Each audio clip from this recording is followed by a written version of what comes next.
They're at the top of the stretch. With the leaders, who you gonna call? On the inside, Swingers Ruckus is second. We're not sure is closing ground third. Who you gonna call? We're not sure. Swingers Ruckus at the rail. Who you gonna call? We're not sure. We're not sure. So apparently, some pony has made a sacrifice to the horse god in the sky because there is a season 2 of Umamusume Pretty Derby. The Horse Girl extravaganza is back, and I would argue better than ever. From the first episode, it is obvious that this is going to be a great season of anime. This show has everything: exciting races, rock concert kicking, colorful costumes, rivalries, waifus, smiles to protect, trainers who look like Yakuza, loops running animations, Rubik's Cubes, segways, the next generation, Horse Girl plushies, haircut fails, hoodies with ear holes, fortune-telling, cameos, Horse Girl lanes of traffic, really weird translation, otakus breaking down race stats, Horse Girl nos, and finally a hot tub scene. The first season from Studio PA Works was so much better than it had any right to be. The mobile game that was planned was delayed, so this was a way to build interest. Even YouTubers like the Anime Man were singing its praises as a genius idea to appease a country as horse crazy as Japan. And of course, all of us waifu-loving weebs. All of the characters and race results in the show are based off real race horses and real race results that occurred in Japan. I personally find it funny that this fictional Horse Girl show was already spoiled years ago by real-life horse racing events. It makes me want to stop researching this on the internet for fear of spoiling future seasons. The one thing I do like doing is looking up the real race horses that the girls are inspired from. Sometimes you can see similarities and sometimes they're not even close. What's really crazy is that Japanese horse racing makes a lot of money and is one of the few things you can legally gamble on in Japan. It's really important to the country, and guess who has a large investment in it? The Yakuza. There was actually a Twitter post from the Japanese mob warning artists not to lewd the horse girls in the show.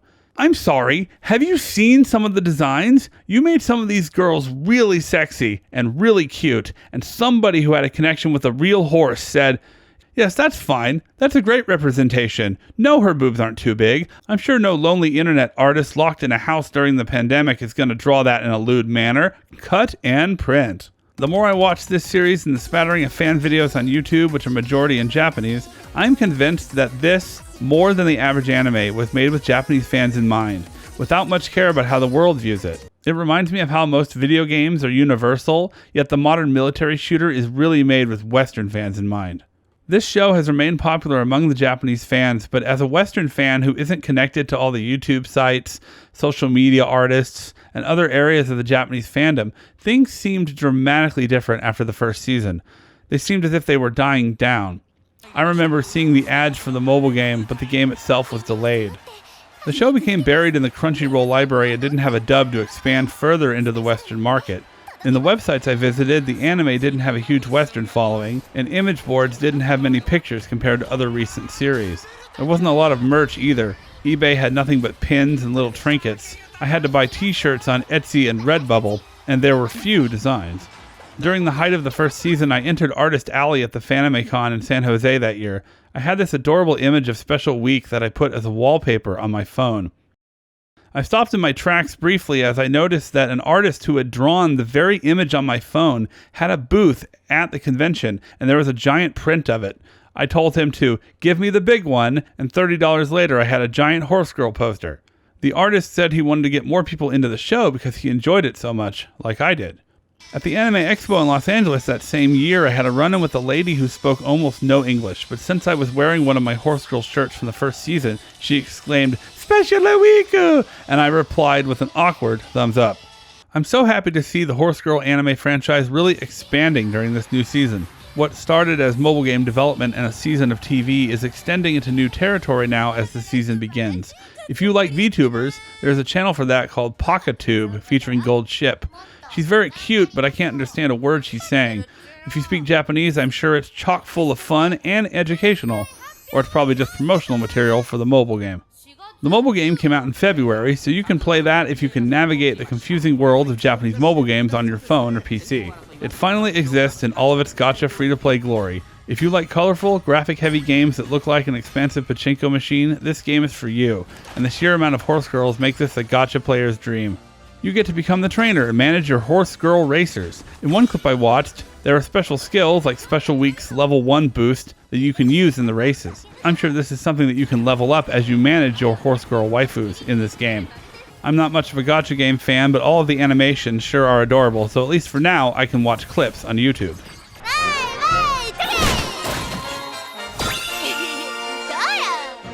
To avoid major spoilers and to discuss this awesome show without making this video too long, I'll be going to the first episode of the season in order to discuss what makes this show special while elaborating on my thoughts that I started in my first video 2 years ago.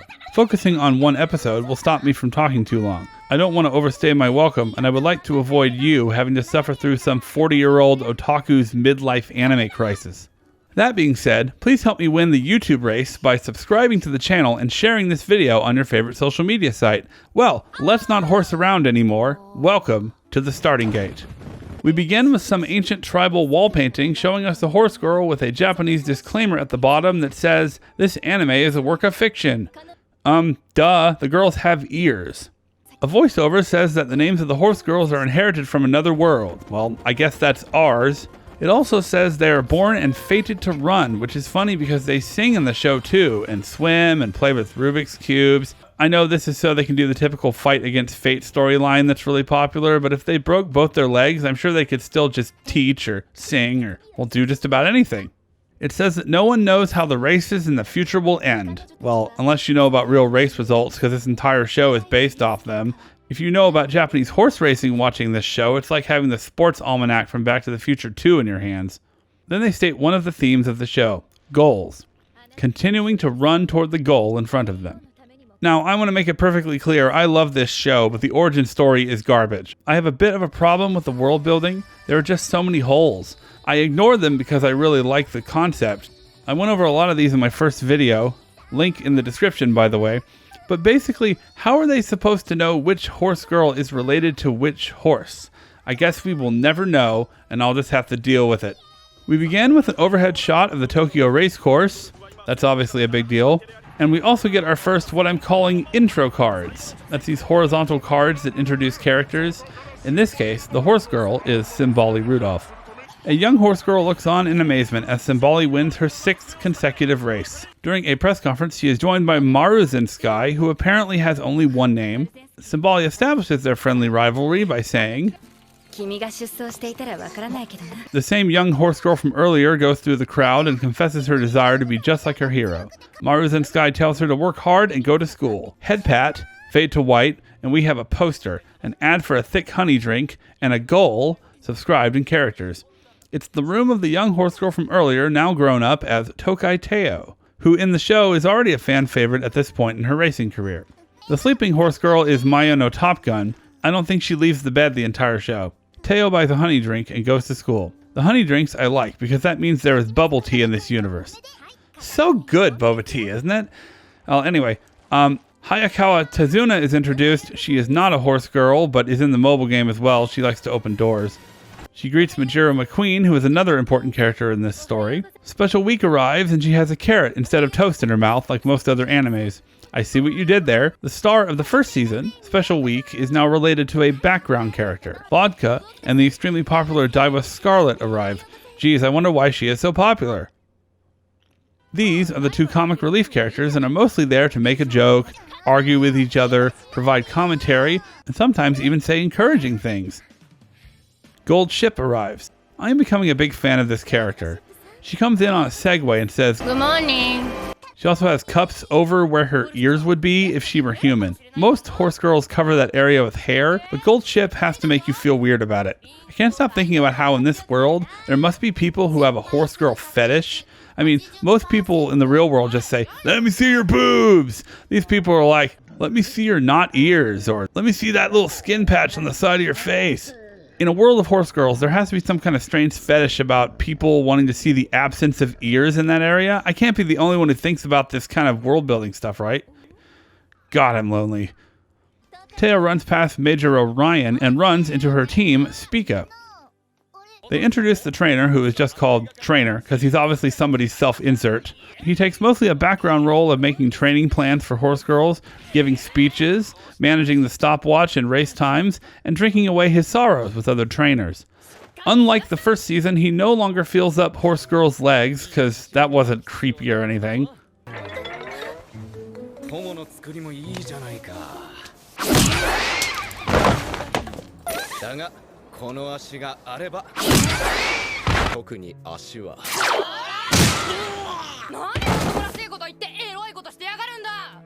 As they are talking in the courtyard, Inari 1, Oguri Cup, Tamino Cross, and Super Creek are all walking by.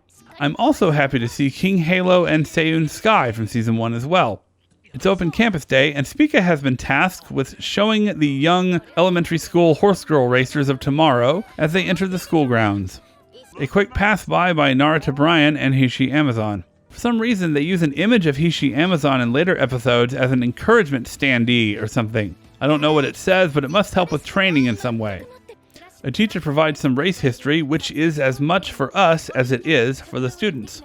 These two young ones will be featured throughout the series. They're basically here to geek out about the races and show you how to feel about the various racing situations in the show. One of them really likes Teo, the other one likes McQueen, and that creates some fun tension. Sweep Toshio and Zeno Rob Roy. You know, I'm glad I'm not looking up the detailed meanings of these names, or we would be here all day. Hishi Akebono and Biko Pegasus at the pool. Daitaku Helios is yelling into the stump from Season 1, and apparently the vibes are too sick for her to handle. Meijiro Palmer, Air Groove, as well as the elementary school horse girls, now named as Satuno Diamond and Kid... Blah, blah, blah, blah, blah, blah. This is so hard! These names are ridiculous. It's just Satuno Diamond and Kita-san Black. Also introduced are Meisho Doto and Machikane Fu... You know, I feel like I'm going to say a bad word if I continue. Since Teo and McQueen are doing so well, Gold Ship asks the fortune teller when it will be her turn. Well, you may have to look at some real race results to find it, but it's not for the rest of the show. But you know, I can predict that Gold Ship will find a way to be entertaining regardless.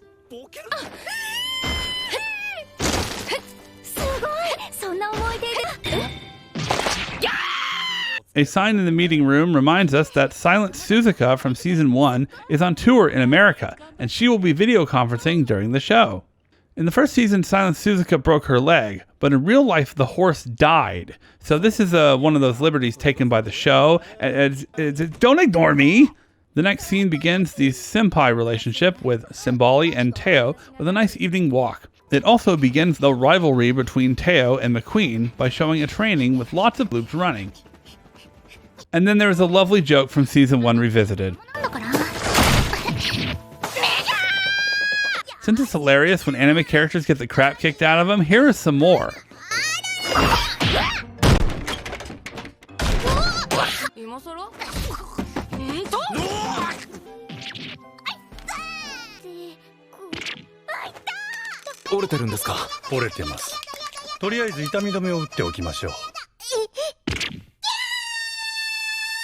Nice Nature gets her intro, and she gives some information about the derby during lunch. Long story short, it's a big deal. And then the introduction of Twin Turbo. Okay, her hair is ridiculous. I mean, I like it, but sheesh, went a little crazy with the pen there, huh, artists? Also, pick an eye color and choose a ribbon pattern. I should not have a seizure looking at a character. Anyway, the three horse girls here are part of a rival team to Spica called Canopus. They win sometimes and have their moments, but they're mostly here for comic relief or to be a bit of an underdog. So in this shot, the horse girl in back is eating a large meal, and then 15 seconds later, her meal is already done. This is an example of how the show plays with time. What should be 15 seconds is more like 15 minutes in real time. Oh, and 20 seconds later, she has another meal. And Special Week is supposed to be the glutton. Back in the dorms, there's our bedridden horse girl and Teo prepping for a derby in the morning. She takes a picture of her and puts it up on Umastagram? Well, you know, they also have Yahoo. The race begins and they introduce the announcers this time. Here is our first look at a gag that is show-wide. The cosmetologist gets so excited about racing that she can't cut hair good.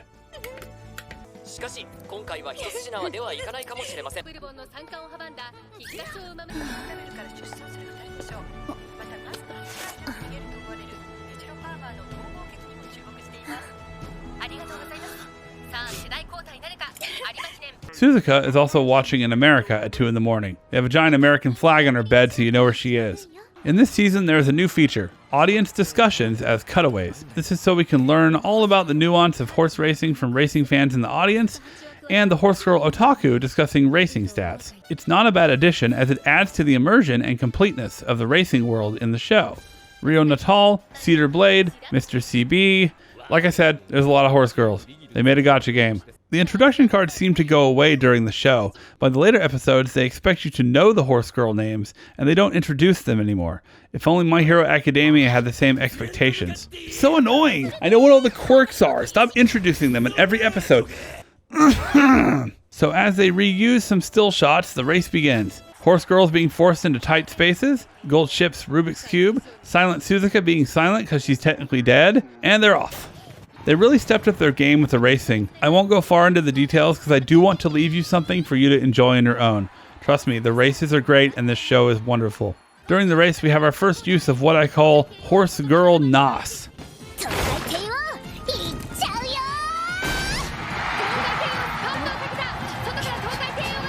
There's also a shot where Teo runs past all the other exhausted horse girls, mirroring Special Week's first race in Season 1. And Teo is victorious. Whoops. This shot is foreshadowing Teo's leg injury and starts off one of the show's great dramatic turns. At first I was weirded out by the whole horse girl idol thing, but now I think it's a great feature and want to see it more often. The lack of concerts in this show is actually the one low point. The concert begins, and I can't play the music due to copyright issues, but the animation is impressive. They chose to not use CGI and to animate the sequence legitimately. Bravo! And to that, the end of a near-perfect first episode with much more to come. It's all just so balanced and well-made. The animation is gorgeous, it flows well, and has room for funny moments and racing spectacle, while getting you excited for more. My main complaint in Season 1 was that the drama and characters were a bit underdeveloped, but that complaint goes away in the second season.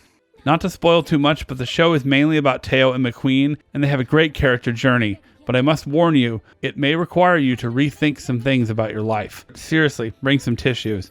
The show is a wonderful insight into the nature of competition. What does it mean to win at others' expense? What does it mean to have the audience turn against you? Should you win races for the sake of the audience? Great questions. Anyway, as usual, time for my questions. All of the horse girls' ages are kept private. Why? I kind of need to know. For reasons. In a later episode, trainer complains about not getting paid much. How much does a horse trainer at Trayson make? Apparently not much. You would think it's a position that has a prestige based on how popular horse racing is. Why do they have horse girls in some episodes that are not animated or just placeholders? I thought this show had a budget. Where are the middle-aged horse girls? The mature ones, did they die out or something? Horse racing has been going on for a long-ass time. They should exist. Also, I need to know. For reasons. So Gold Ship just has a fleet of gold ships or segways that she lends out to people? What's with this weird nose-rubbing thing in episode 13? Rice Shower's name is a reference to marriage, so where are all the horse girl weddings? Are there horse guys? Or do they just marry humans? Also, on the topic of sex and relationships, horse girls have increased endurance, right? So let's say if a human man has relations with a horse girl, can he even satisfy her stamina-wise? If there are horse guys, then they might be endowed like... Damn it, YouTube, I will not be silenced! Well, this is the best possible season I could ask for. Here's hoping they release the mobile game in English at some point, or dub the series to expand the audience. This show is fantastic and worth the watch. Everyone will be talking about the latest shonen stuff or the big new show by whatever legendary director.